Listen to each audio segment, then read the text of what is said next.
বর্তমানে আমরা সবাই স্বাস্থ্য সচেতন, তবু সামনে চলে আসা কিছু ভিডিও থেকে বিভ্রান্তি ছড়াচ্ছে দেখতে পেয়ে মনে করলাম যে একবার তেল নিয়ে আলোচনা করা যাক। আমরা জানি যে খাদ্যের তিনটি মূল উপাদান প্রোটিন, কার্বোহাইড্রেট এবং ফ্যাট আমাদের শরীরের জন্য অত্যন্ত প্রয়োজনীয়। ফ্যাটও আমাদের নানা রকম শারীরবৃত্তীয় কাজের জন্য লাগে, কিন্তু কতটা তেল খাবো সে নিয়ে আমাদের সবার কিন্তু স্পষ্ট ধারণা নেই, এবং কি তেল খাবো এবং ট্রান্স ফ্যাট কী এবং সেটি কতটা মারাত্মক তা নিয়েও আমাদের স্পষ্ট ধারণা নেই অনেকের। বিভিন্ন দেশে বিভিন্ন রকম তেল গ্রহণ করলেও আমাদের দেশে food safety and standards authority of India যা বলে থাকেন সেই অনুযায়ী আমাদের প্রতিদিন 20 থেকে 30 গ্রামের বেশি তেল বা ফ্যাট জাতীয় জিনিস গ্রহণ করা উচিত নয়, এবং আমাদের প্রতিদিন যতটা ক্যালোরি গ্রহণ করি তার 20% বেশি কখনোই আমরা ফ্যাট গ্রহণ করব না, এবং ট্রান্স ফ্যাট অবশ্যই 2%-এর মধ্যে হতে হবে। ভারত এবং বাংলাদেশে আমরা সাধারণত যে তেলগুলো খেয়ে থাকি সেগুলো হচ্ছে সর্ষে তেল, সয়াবিন তেল, বাদাম তেল, সূর্যমুখী তেল, রাইস ব্র্যান তেল ইত্যাদি।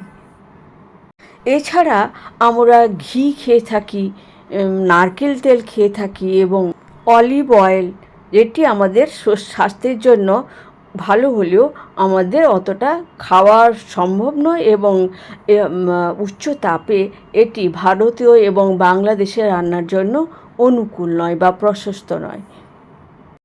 এছাড়া দেখা গেছে palm oil, corn oil, cottonseed oil ইত্যাদি যে অয়েলগুলো বাজারে আছে এগুলো পরিত্যাজ্য, এগুলো আমাদের শরীরের জন্য ভালো নয়। তার প্রধান কারণ এগুলো স্যাচুরেটেড ফ্যাটে ভর্তি এবং হাইলি রিফাইন্ড, এবং রিফাইন করার সময় যেসব কেমিক্যালের মধ্য দিয়ে বা সলভেন্টের মধ্য দিয়ে যায় সেগুলো আমাদের শরীরের জন্য হানিকারক। আমরা যে তেলগুলো সাধারণত খাই, সর্ষে তেল, soybean oil, rice bran oil, sunflower oil, groundnut oil, সেগুলো আমরা কিভাবে খাবো, কোন অনুপাতে খাবো এবং বেশি খেলে তাদের থেকে কোনো সমস্যা হয় কি না সেটা নিয়ে আজকে আলোচনা করি। ভারত এবং বাংলাদেশে আমরা প্রধানত সর্ষে তেল খাই, এবং এই সর্ষে তেল নিয়ে অনেক কন্ট্রোভার্সি হয়ে গেছে। আমেরিকা এবং ইংল্যান্ড এই তেলগুলো শুধুমাত্র বা এক্সটার্নাল ইউজের জন্য ব্যবহার করে।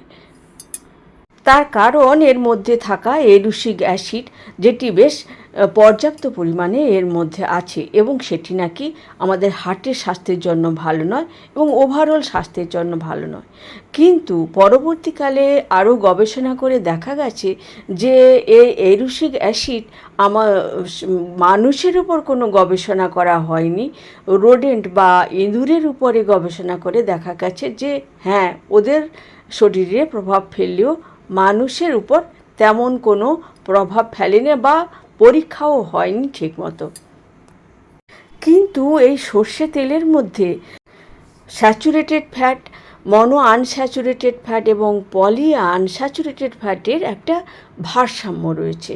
আমাদের প্রতিদিন এই তিনটি ফ্যাট 1:1.3:1 অনুপাতে খাওয়া উচিত, যেটি সর্ষে তেলের মধ্যে বর্তমান।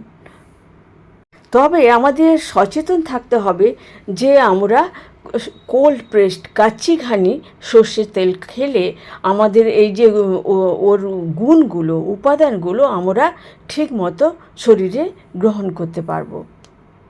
প্রসঙ্গত বলে রাখি, এই এরুসিক অ্যাসিড আসলে ওমেগা 9, এবং এই ওমেগা 9 মস্তিষ্কের কার্যক্ষমতা বাড়িয়ে তোলে বা ভালো রাখে, নিউরোডিজেনারেটিভ ডিজিজ হতে দেয় না।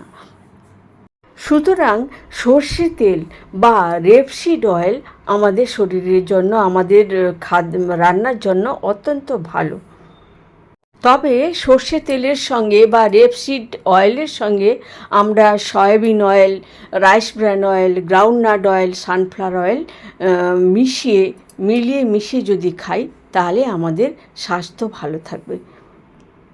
সয়াবিন অয়েলেও স্যাচুরেটেড ফ্যাট, মনো আনস্যাচুরেটেড এবং পলি আনস্যাচুরেটেড ফ্যাট রয়েছে, কিন্তু সমস্যা হলো যে এই পলি আনস্যাচুরেটেড ফ্যাটের মধ্যে যে ওমেগা 3 এবং ওমেগা 6-এর ব্যালেন্স ঠিক নেই, যে কারণে কম পরিমাণে খেলে ঠিক আছে, কিন্তু অতিরিক্ত খেলে এটি আমাদের শরীরে ইনফ্লেমেশন তৈরি করে, হার্টের রোগ এবং অন্যান্য সমস্যা তৈরি করে।